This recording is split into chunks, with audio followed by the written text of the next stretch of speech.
Okay, now they're gonna watch a commercial for like a minute. um.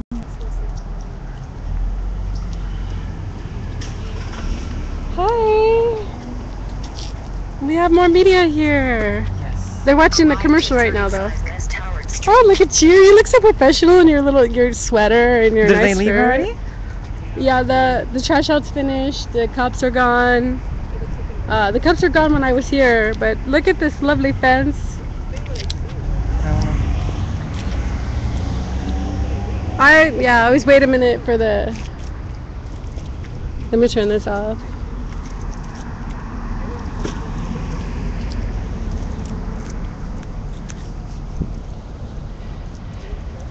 Okay.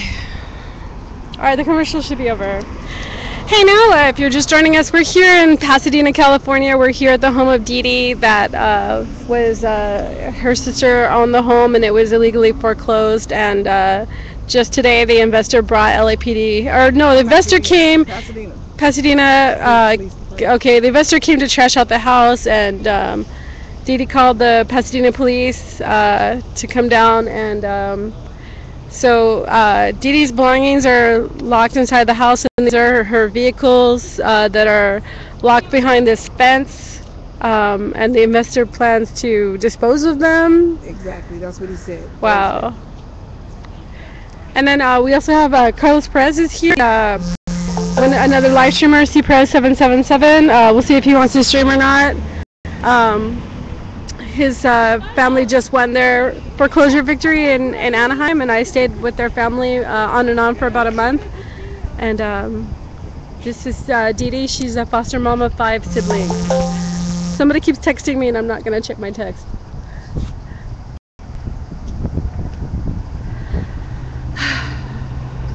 So what's next? Just wait until Thursday. Maybe the attorney can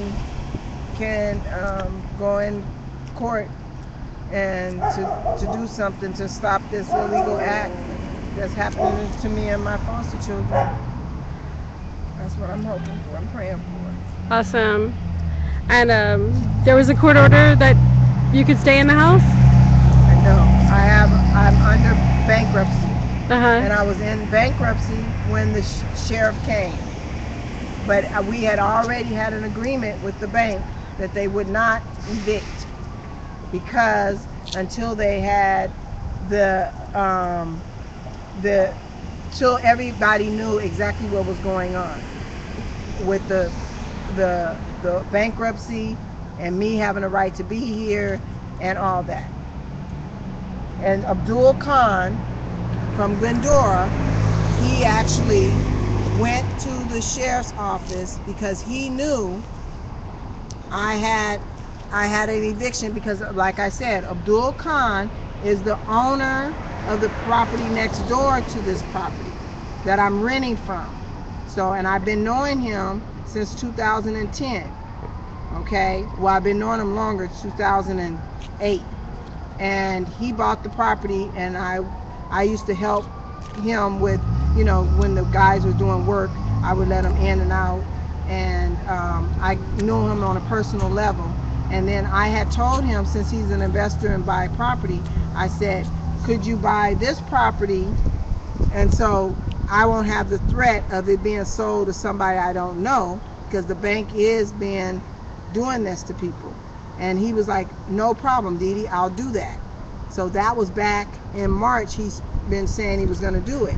So then I told him, and then he called me in August and said, hey, they're trying to sell your property. I'm like, wow, no. I said, my sister just got something that said that they were going to rescind the foreclosure sale. And then he was like, I don't know. He was like, Didi, what do you want me to do? I said, if you're going to buy it for me, buy it. And he said, okay, I will do that. And so he bought it, and then when he bought it, another investor came and said he bought it. So I was like, both of you showing me escrow papers that you bought it. Wow. You know, and I'm like, he's telling me, the one investor, he's saying, hey, I do this all the time. I buy properties, I let the tenants stay in there, and you could just pay me the rent. You pay me the rent. You fight the bank. When the bank says, hey, I made a mistake, I'll give you your thing. I don't put any money into it. I didn't lose anything, right? That's what Abdul said he was going to do. But then all of a sudden he started changing and said, no, Didi, I want to put $40,000 on it on paper, but really only put $5,000 in cash. So then I can get $40,000 plus carrying costs from the bank. And I said, Abdullah, why are you making it harder for us to get it? If you do that, my sister's going to have a harder time for the bank, because the bank is he said he's going to charge the bank $550,000, and he bought it for $285,000. I said, the bank is not going to go for that. They rather take their chances and fight us than to give you almost double what you paid for. He was like, well, that's the only way I'm going to deal with it. So he had no intentions of purchasing the property so me and my foster children could stay here. He had no intention. He was doing it to make me a prisoner to him. And that's what I believe. That's what I believe. And I I didn't want to think this. I'm a Christian and he's a Muslim, and I didn't want to think that it was religion, but he must be against me as a Christian. He's got to be against me as a Christian. I think he's just a person who wants to make money. I don't think it has to do with... No, because why would he, he was talking to me about God and God driving us both, and he knows I'm a God-fearing person, and then he goes up there and tell my kids I'm a liar. Me and my lawyer filed bankruptcy. I filed bankruptcy 5 times, and I can't be trusted. And and then he mess up the house and then call children's services on me. That's not a good Muslim man. That's not a good man at all. That's not a good person at all to do that to a mother and children, and a foster mother and children. Oh. Where's all the children at? They're at school. So what did they do? Give us the breakdown. I missed that. Well, when they came and... He came, Abdul Khan, he came, that's the investor. He came, and when he was here, I said, what are you doing? And then a black guy pulled up with a truck, and it says, we haul and trash. And he pulled up, and then I said, what are you doing? He said, I told you, and I told Carlos that you got to get your shit out of here. I told him. I gave him till Friday. I was nice. No one's called me back. Nobody's been communicating with me. And I said, that's not true. I talked to the city manager. I talked to the Jackie Robinson. And I talked to people, and they said that they've been trying to call you, And he was like, no one's tried to call me. Nobody's tried to call me. I said, they said your voicemail was full.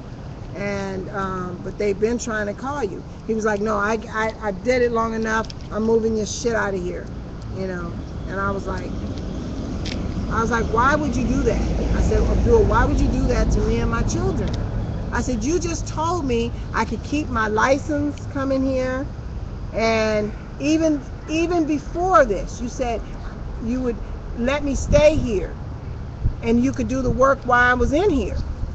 Then you changed from me doing the work with me in here to no. He said, that's just because you started not playing fair. I told you I wanted to make some money off the bank, and you're not wanting me to make my money. And I'm like, but that's not true. I'm just saying, if you bought the property for us to continue to stay here, and the bank is trying to say, I'm going to give you back what you spent and a little carrying cost, why are you trying to add more on that? Just make it a clean break.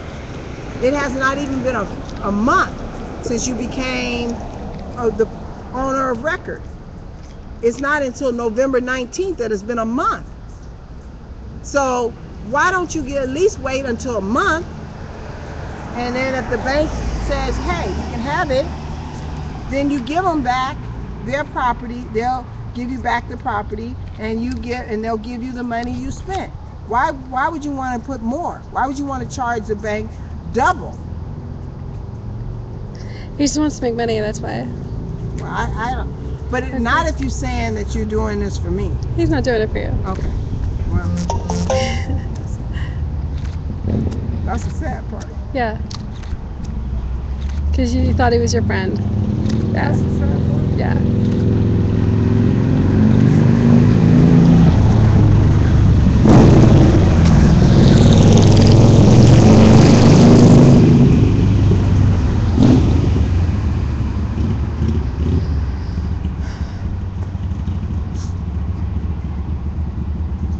I just can't believe it. Doesn't matter that you have a court order. Doesn't matter that you have a bankruptcy. Doesn't matter that you have. None of that matters. You know, it's all about investors. They have money. They can come and tell the police. The judges are being paid by the pension fund. It's crazy. It's crazy. And we as American citizens, our rights are being violated every day. You know? And then it's okay when you violate my rights, but you took the state of California took federal dollars that they would take care of foster children. So when a police or a sheriff comes to a house, if they can take the position of a civil matter, they should do it. If they don't do it for just normal people, they should do it for women and children, men and children. They should not let children see that justice is not being done. They should never do that. And this is what's being done every day. Every day.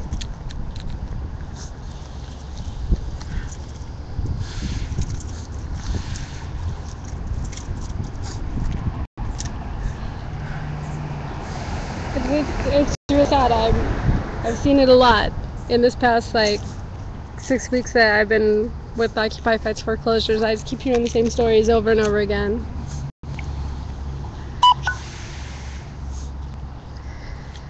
And Abdul Khan has children himself. He has a wife and children. He comes from a mother. Why would you do that to somebody else? And then he said, I threatened him. I didn't threaten him. I said, God hates ugly. I said, trust me. Whatever you done to me, it's going to come back on you. Because God hates ugly. You didn't do this. You lied and took this property for just the fact to torment me. You didn't buy it to protect me and to keep me where I could keep my foster children in the property. You didn't do that. You did that. You did that to victimize me. And that's what you did. But also Bank of America is also at fault here. Bank of America is Yeah. the big corporate Yeah. of it all. Bank of America is big, but that's between Bank of America and my sister, the property owner. That's their battle. My battle is I have a right to be here as a tenant, even under Obama. Okay? The writ of possession is a violation of my civil rights. The bank knew I was here because the day I filed the bankruptcy, I notified the bank. Okay? I notified the bank that I was in bankruptcy. I notified the bank that it was a tenant here with a lease. I notified the bank just in case they tried to sell my sister's house. I notified them. I gave them constructive notice of this. And they sold the house anyway. Even though they had agreed to her in writing, they weren't going to sell it. It's ridiculous. And Wow. then to not just to pretend that they didn't know me, that they didn't know I was here with foster children. And I gave them notice. I gave it was a Caldwell banker knocked on the door and said that the property had been sold and they were going to be, and they wanted to find out if was there tenants or anybody. I showed that guy that knocked on the door my bankruptcy. I showed him.